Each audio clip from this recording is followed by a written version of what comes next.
Hey guys, Gemma from ASD Rocks. I'm looking pretty worse for wear today because I haven't had time to scratch my fill in the blank because with so much going on. So Bo obviously had exam week last week. It's GAT week, which is the general assessment task thing, on Thursday.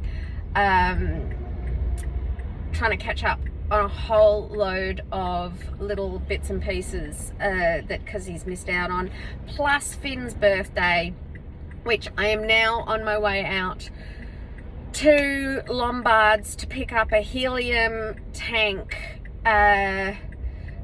to blow up a whole bunch of balloons so that I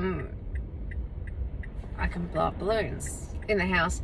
I'm going to take him out tomorrow to Rocky Horror Show. It's a student-free day tomorrow, so that's going to be a nightmare. But yeah, it's been a huge week, and I haven't slept. Yay! So I really wanted to talk specifically today about IEPs and SSGs. Now, if this is probably Australia. Don't know about Victoria only, but definitely Australia, like, specific. So this is about the school and you, the Department of Education, working together. I'm joking because it so rarely happens. I have an amazing school. I'm really, like, super lucky. But then I'm also pretty forceful and active within it. So, always have been. One thing I learned when Bo got diagnosed was, you just can't take no for an answer. And that includes, trying to work things out with school. But I've been getting a huge number of people writing to me saying, we're having troubles with our teachers. They aren't following the IEP. So there's three things I'm going to do. I'm going to simply give you definitions, because I rang someone to get the exact definitions of an IEP and an SSG. And then I'm actually going to set up an interview with someone from the Department of someone from the Department of Education, because I think there's a lot of questions that a lot of us have, because I actually contacted him today and said, hey, listen, there's a lot of people I'm speaking to, they're having a huge amount of trouble with their schools. The parents, they don't even know what an SSG is, which is absurd. If you don't know what an SSG is, you shouldn't even have an IEP. I don't even know how you have an IEP if you haven't had an SSG. So anyway, I said to him, look, I'm going to get you on camera to explain. I'm going to ask you these questions. So if you have any questions for the Department of Education, specifically in regards to autism, at school, mainstream school, how to be supported, now's the time to comment down below, because those are the questions that I will ask him on your behalf. I will ask him questions on my behalf as well. So, what is an IEP? IEP is an individual education plan, right? Now, it used to be an ILP, which was an individual learning plan. But obviously for a child to learn, it was about, all-encompassing education, so they just changed it to IEP. Now, the idea of an IEP is that, if you have a kid, it goes beyond disability. If you've got a kid that's struggling, if you have a kid that, I know that in early primary school, because Finn hadn't been diagnosed with his dyslexia yet, which is pretty damn severe, which is why he is so intelligent. But anyway, sorry. We were having SSGs, student support group meetings. Now, a student support group meeting will either be, should be, it definitely should, so it depends on, obviously, on what year level. So if we're in primary school, you're more than likely going to only have one teacher. But there really should be sort of 3 people involved there. There should be the teacher, yourself, and a person usually who is head of the special needs, special education, what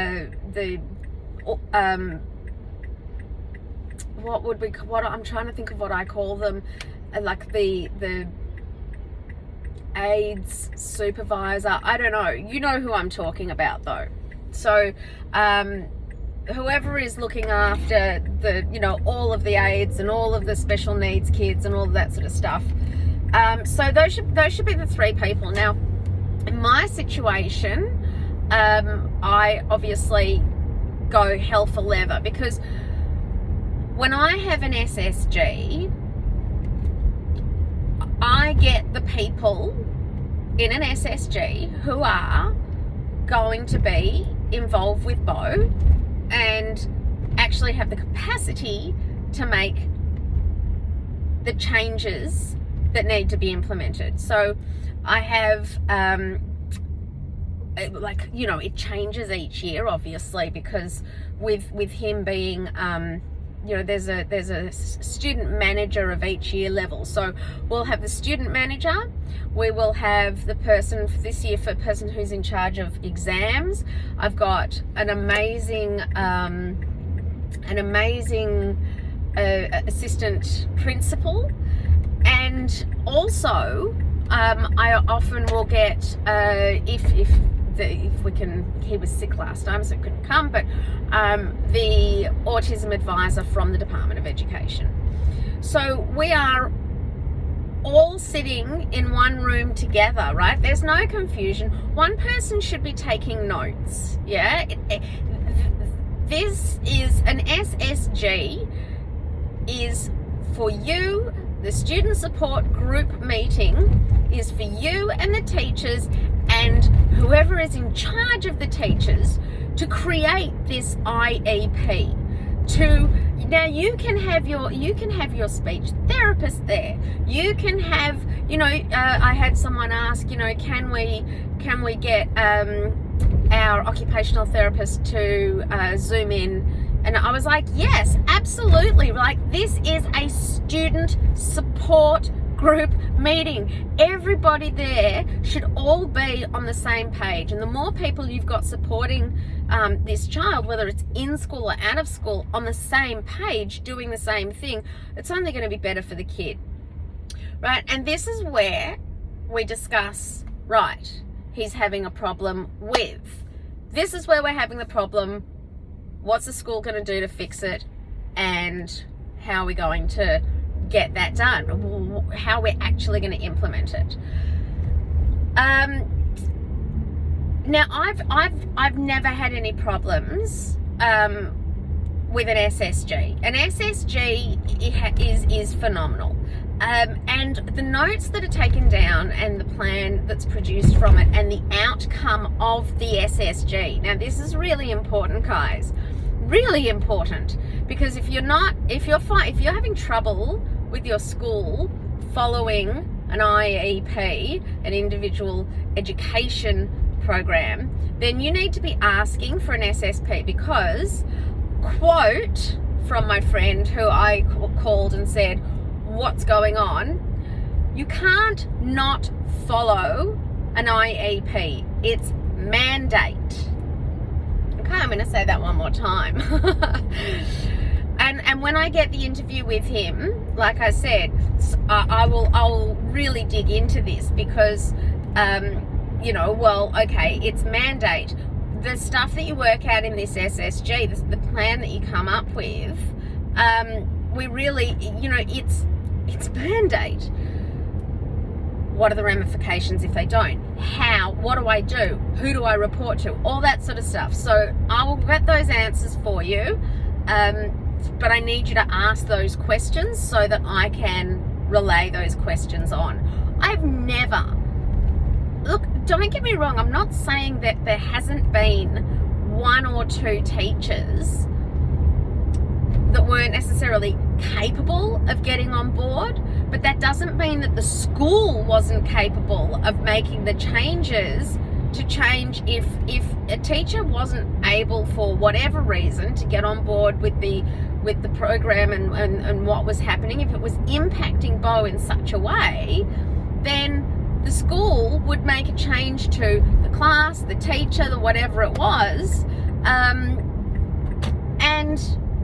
fait accompli, it's done.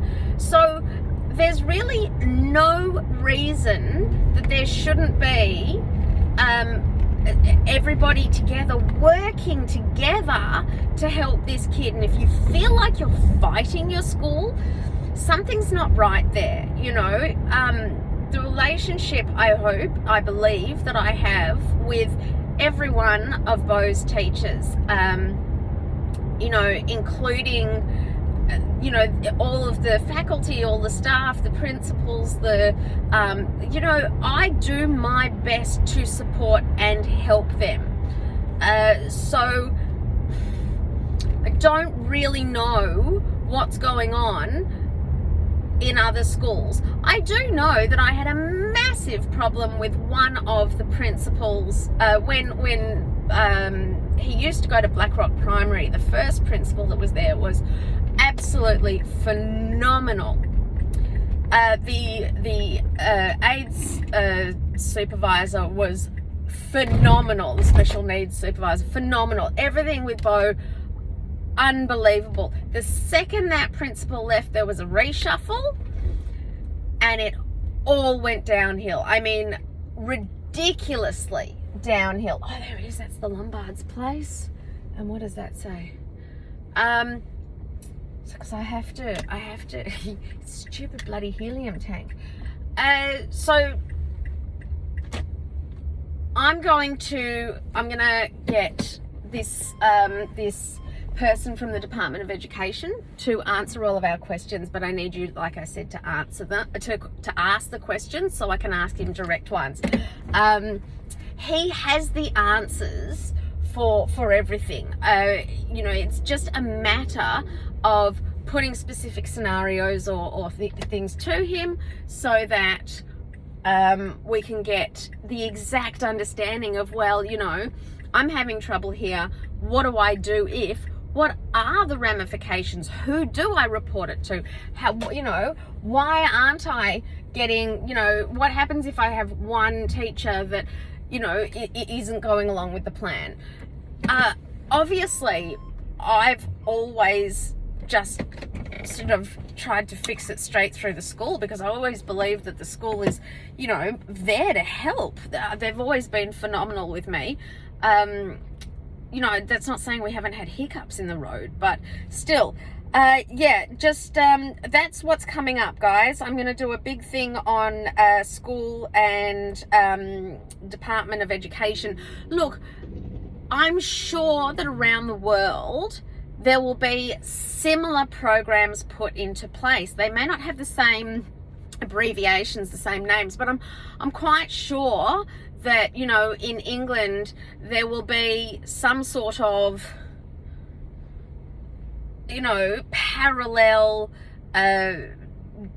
Department of Education that are also putting into process. I mean, if we can seriously, and this is no joke in the world, but if we can seriously cater for a girl who identified as a cat, we can cater.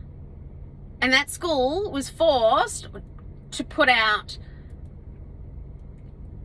kitty litters. I can't even say. So sorry.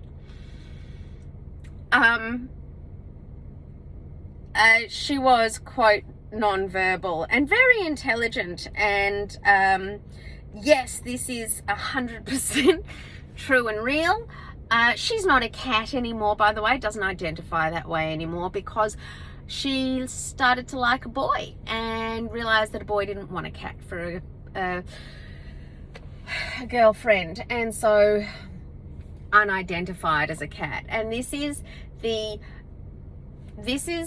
where people who actually have real problems, like people who have children with a serious diagnosis, are not getting the help, because schools are running around with kids whose parents aren't capable of saying, you're not a cat.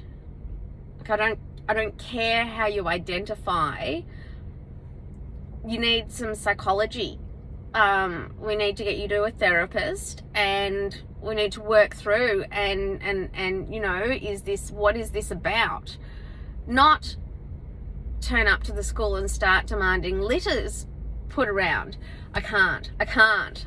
Yes, you may. Go for it, guys. Google it. It's 100% true thing. I actually know the school that it happened at. I even know the person that worked with this, so it is absolutely 100% true. But no, she doesn't identify as a cat anymore, and funnily enough is verbal. Funny how when you go from being, I don't know, 11 and in charge of your own parents to, you know, 13, 14 and liking boys and realizing there's a bigger social thing going on. All right, write questions, comments, all these things, because getting the Department of Education here for us so we can nut through exactly what is going on with you and your schools, and why you're writing to me telling me stuff that is either illegal from what I'm hearing. You know, I mean, we're going to work it through. I'm here for you. This is what I do. Mwah.